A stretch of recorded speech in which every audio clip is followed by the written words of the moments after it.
மேய்ப்பர்.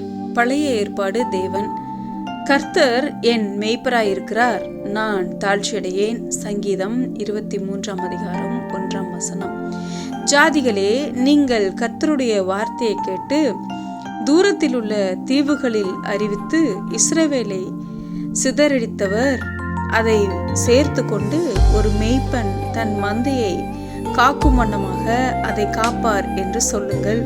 எரேமியா 31 அதிகாரம் 10 மேலும் எசேக்கியேல் 34 அதிகாரம் 13-15 புதிய ஏற்பாடு. இயேசு கிறிஸ்து, நானே நல்ல மேய்ப்பன், நல்ல மேய்ப்பன் ஆடுகளுக்காக தன் ஜீவனை கொடுக்கிறான். யோவான் 10 அதிகாரம் 11 சிங்காசனத்தின் மத்தியில் இருக்கிற ஆட்டுக்குட்டியானவரே இவர்களை மேய்த்து இவர்களை ஜீவ தண்ணீர் உள்ள ஊற்றண்டைக்கு நடத்துவார்.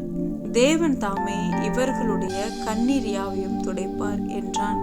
வெளிப்படுத்தல் விசேஷம் 7 அதிகாரம் 17 மேலும் யோவான் 10 அதிகாரம் 14 யோவான் 10 அதிகாரம் 16 முடிவாக இதன் மூலம் மேய்ப்பராயிருக்கிற தேவனே இயேசு கிறிஸ்து என நிச்சயிக்கலாம்.